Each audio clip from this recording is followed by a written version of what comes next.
A lot of the media focuses a lot on the financial aspects of retirement. You may see headlines that say, how to maximize your 401k, or how to cash out in retirement. Those headlines and those stories are important, but it ignores a very important aspect of retirement, and that's the mental preparation that's required to make that transition into retirement. Retirement's a significant change in your life. We've worked really hard all of our lives to accumulate, save money, plan for retirement, and actually financial independence. But what does that financial independence mean?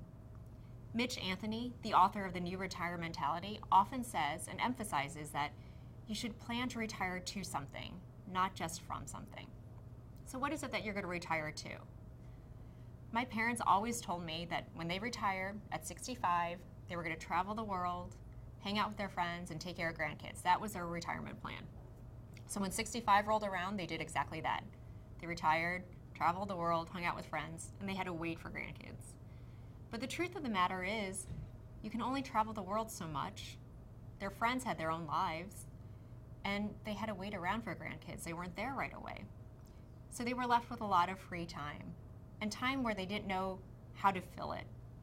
My dad went from a 60-hour per week job, where he was delivering babies on weekends and nights, and then suddenly he felt a void of things to do.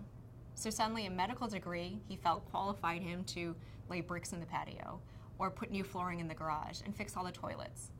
But instead of being productive, he was a little bit more destructive. And my mom, on the other hand, was used to running her household her way for almost 40 years. She had her own independence, she knew what she wanted to do with her day, and suddenly my father was there, and she felt like she had to occupy her time by occupying him or finding ways that they could do things together.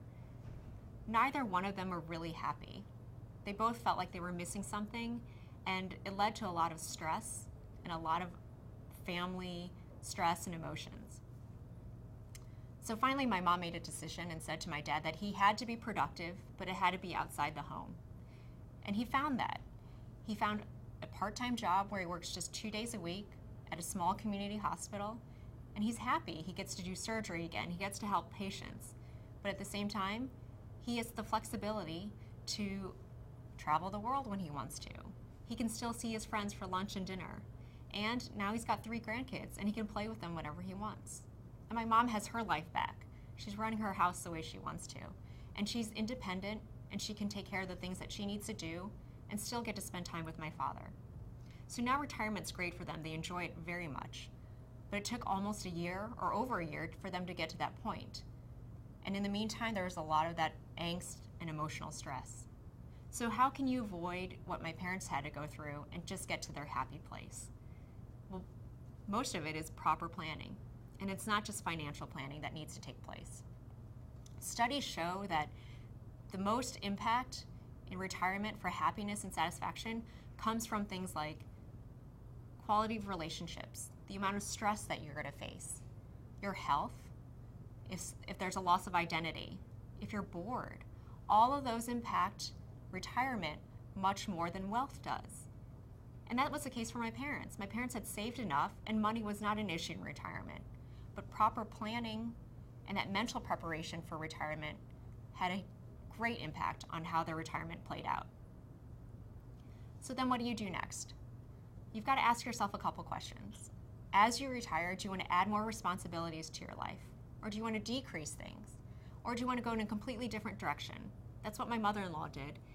She was also a physician and then suddenly decided that she wanted to open up her own restaurant and run that business. It's not retirement by any means, but she likes that it's a whole different set of new challenges, and that's what she's working with now. You also have to consider other factors, like do you have family obligations? Is there a child that you need to take care of? Or is there an elderly parent that you need to take care of? Do you have a bucket list? Are there things in life that you want to check off before the end? Take those considerations, take all those things into consideration, and then envision what your retirement's going to look like.